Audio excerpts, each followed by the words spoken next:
कैसे पुलिस पहुंची और अनंत सिंह को उठा ले गई। रात 11:10 पर पुलिस को खबर मिली कि बाहुबली अनंत सिंह बाढ़ में है। पुलिस की टीम पटना से करीब 200 किलोमीटर दूर बाढ़ के कारगिल मार्केट पहुंची। पटना एसएसपी के साथ 150 से ज्यादा पुलिस वाले थे। पुलिस टीम ने बाहुबली अनंत के घर की घेराबंदी की। एसएसपी ने बिना हंगामे के अनंत सिंह की गिरफ्तारी की बात की है। रात 11:45 पर पुलिस की टीम ने अनंत सिंह को हिरासत में लिया और पुलिस गाड़ी में बिठाकर अनंत सिंह को पटना ले गई। रात 1:45 पर पुलिस की टीम बाहुबली अनंत को लेकर पटना पहुंचती है।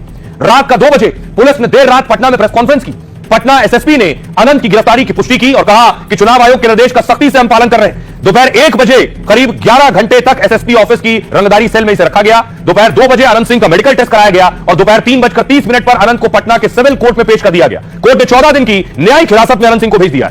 शाम 4:30 बजे बाहुबली अनंत सिंह पटना के बेऊर जेल पहुंच गए। 3 महीने पहले, सोचिए, अगस्त को जेल से रिहा हुए थे। 3 महीने पहले बेऊर जेल से वापस बाहर आए थे, अब फिर बेऊर जेल में पहुंच गए। इनकी गिरफ्तारी के बाद सुनिए जरा पुलिस अधिकारी क्या कहते हैं। देखा गया तो उसमें आवश्यक हुआ कि इस पूरे अनुसंधान के लिए एक कस्टडी इंट्रोगेशन की आवश्यकता है और इसी में गिरफ्तार किया गया है। इनके साथ दोनों व्यक्ति भी गिरफ्तार हुए हैं। जितने भी उपद्रवी उन सब नजर की जा रही है। कई लोग भाग गए हैं, उनको भी अलग जगहों से गिरफ्तार करके लाया जाएगा और कुछ जगह बहुत ही दुखद घटना थी और अनपेक्षित घटना थी। घटना घटित होने के बाद पुलिस पूरी संवेदनशीलता के साथ कार्रवाई प्रारंभ की। पैनी नजर घटना पे रखी गई थी। सीआईडी की टीम को भी तुरंत रवाना कर दिया गया डीआईजी के नेतृत्व में।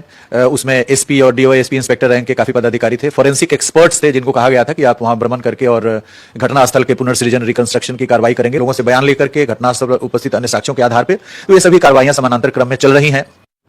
अनंत सिंह को भी नहीं लग रहा था कि उनकी गिरफ्तारी होगी, क्योंकि बाहुबली दुलारचंद की हत्या के बाद अनंत सिंह खुलेआम घूम रहे थे, बेफिक्र घूम रहे थे और कल तक अनंत सिंह प्रचार कर रहे थे सड़कों पर। मोकामा की तस्वीर आप देख रहे हैं। अनंत सिंह मोकामा की सड़कों पर कैंपेन कर रहे थे, वोट मांग रहे थे।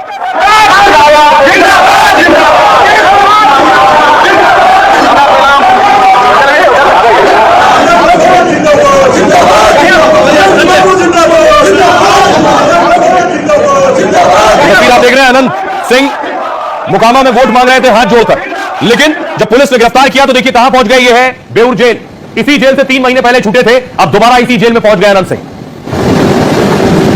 लेकिन बाहुबली दुलारचंद के परिवार का कहना है कि अनंत सिंह को फांसी हो और जब अनंत सिंह को फांसी होगी उसके बाद ही घर में ब्रह्मभोज होगा। अब ब्रह्मभोज फांसी के बाद ही होगा तो क्या अनंत सिंह को फांसी होगी? अनंत सिंह जेल में है।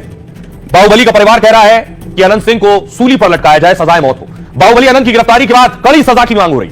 पीड़ित दुलारचंद के पोते ने अनंत सिंह को फांसी देने की मांग की है।